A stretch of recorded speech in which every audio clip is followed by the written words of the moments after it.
Taste the Daily. அவர்களுக்கு வணக்கத்தை தெரிவிச்சுக்கிறேன். குறிப்பா பாத்தீங்க அப்படின்னாக்கா 30 லட்சம் ரூபாயில எங்க ஊர்ல தேவநதி வடிகால் வாய்க்கால் கிட்டத்தட்ட தூர்வாரணும். இப்போ நீங்க உங்க ஆட்சியில் தான் தூர்வாரினது. கிட்டத்தட்ட ஒரு 7000 ஏக்கர் இன்னைக்கு பயன்பட்டு அப்படின்னாக்கா உங்களால தான். ஏன்னா விவசாயிகளோட இணைஞ்சு செஞ்சீங்க. அதுக்கு மனமார்ந்த எங்களை நன்றியை தெரிவிச்சுக்கிறையா. வேதாரண பகுதியிலேருந்து எல்லா பகுதியிலுமே வண்டல் மண் மிகப்பெரிய அளவில் கொள்ள நடந்துட்டு இருக்கு. இதை நீங்க தடுத்து உடனடியாக நிறுத்தப்பட வேண்டும். இந்த உத்தம சோழபுரம் அணை பிரச்சனையில கிட்டத்தட்ட இந்த மாவட்டத்தில் திமுக பொறுப்பாளராக இருக்கக்கூடிய ஒருத்தர் அப்படியாக நிலம் வாங்கியிருக்காரு. அவருக்கு பயன்பெறும் வகையிலையும் அங்க ஒரு கசாறு மீன் பண்ண இருக்கு. அதை பயன்படுத்தி அதுல இருந்து அந்த மீன் என்ன எடுக்கிறது அதுக்காக கொண்டு போய் 8 கிலோமீட்டருக்கு கொண்டு போய் வச்சிருக்காரு. 32 கிராமம் எங்க பூரா குடிதண்ணி இல்லாம நாங்க ஆசிரியர் எங்காவது ஓடி போடலாம் நிலைமையில இருக்கோம். அந்த திமுக பெருமக்கள் வாங்கி இருக்கக்கூடிய கம்ப்யூட்டர் சிட்டாவை உங்கள்கிட்ட அந்த கொடுக்கற நீங்களே பாருங்க ஐயா. ஐயாட்ட கொடுங்க. அதை வாங்க. அதனுடைய ஆதாரம் அது. அதுவே தமிழக முதலமைச்சர் நாகப்பட்டினம் வந்தப்போ 32 கோடி ரூபாய் செலவுல நாங்க இருக்கக்கூடிய நீர் ஒழுங்குகளை சரி பண்ணணும்னு சொன்னாங்க. இது வரைக்கும் நீர் ஒழுங்கு சரி பண்ண பாடு நிதி வருதுங்கிறாங்க. எனக்கு என்ன சந்தேகம்னு கேட்டீங்கன்னா 32 கோடி ரூபாயை சுண்ணாம்பு அடிச்சு அந்த பணத்தை கையாண்டுட்டாங்களோ எங்களுக்கு ஒரு கவலையா இருக்குது. அதே மாதிரி இந்த மாவட்டத்தை பொறுத்த வரைக்கும் எங்களுக்கு நிலத்தடி தண்ணி எங்களுக்கு இல்லாத பகுதி மிகப்பெரிய அளவுல இங்க நாங்க பாதிக்கப்பட்டிருக்கோம். சிபிசிஎல் பிரச்சனை கூட சொன்னாங்க. R&R மாநில அரசு பரிந்துரை பண்ணி மத்திய அரசு சிபிசிஎல் நிறுவனம் கொடுக்கணும். இவங்க 4-5 ஊராட்சியில திமுக ஜெயிச்சுக்கிட்டு இருக்க தொகுதி.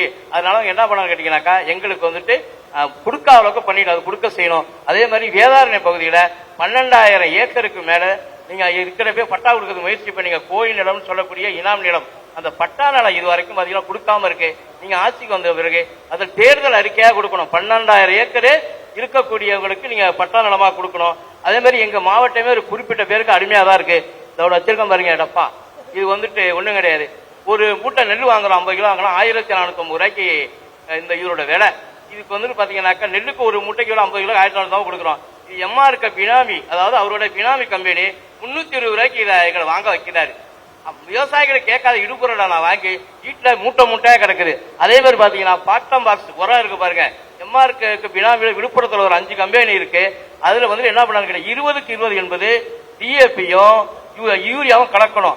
என்ன பண்ண 20 கிலோ அந்த 20% யூரியாவும் இன்னொரு 20% என்ன பண்ணாங்கன்னு பாத்தீங்கன்னா டாலமைட்னு சொல்லக்கூடியதை பயன்படுத்துறாங்க. ஒரு டாலமைட்டோட 1 கிலோ 3 ரூபா தான். ஒரு டாலமைட்டோட விலை 3 ரூபா தான். ஆனா டிஏபியோட விலை பாத்தீங்கன்னா 30 ரூபா. குறைஞ்சபட்சம் அவருடைய பிஏ மூலியமாக கிட்டத்தட்ட ஒரு மூட்டைக்கு 800 ரூபாய் கிட்டத்தட்ட கமிஷன் வாங்குறாங்க. இந்த பகுதியில எல்லாருமே காவேரி தரவா அப்படிங்கிற ஒரு விவசாய சங்கம் நாங்க அடிமையா தான் இருக்கோம். 2 முறை நம்ம பாபநாசன் அமைச்சரா இருந்தாங்களா ஐயா துரைக்கன் ஐயா மறைஞ்சிட்டாங்க. அவங்க அந்த திறமையில அங்க போய் நின்னாரு. உங்களுக்கு காவேரி காப்பாளர் சொல்லி திருவாரூர பட்டம் கொடுத்தாரு. மீண்டும் என்ன பண்ணாருன்னு கேட்டீங்கன்னா இப்பவும் MRK பண்ணி சொல்றாரு உட்காந்துக்கிட்டு எல்லா அளவா பண்ணி இந்த எங்களுக்கு எங்கெங்க நாங்க போராட்டம் பண்றோமோ திமுக ஆதரவோட காசை வாங்கிட்டு விவசாயிகள் எதிர் போராட்டங்களை பண்ணிட்டு இருக்காரு. எங்க வாழ்வாதாரமே பாதிக்கப்பட்டிருக்கு. ஐயா நீங்க உடனடியா நடவடிக்கை எடுத்து எங்களுடைய மாவட்டத்தையும் இந்த டெல்டா மாவட்டத்தையும் காவல் பண்ணி கொடுக்கணும். வரக்கூடிய தேர்தலில் 18 மாவட்ட விவசாயிகள் சார்பா எங்களுக்கு பிரச்சாரம் உங்களை முதலமைச்சர் ஆக்கிறதுக்கு எங்களுக்கு வாய்ப்பு கொடுக்கணும்னு சொல்லி வாய்ப்பு கொடுத்த அனைவருக்கும் நன்றி கூறி விடைபெறுகிறேன். நன்றி, வணக்கம்.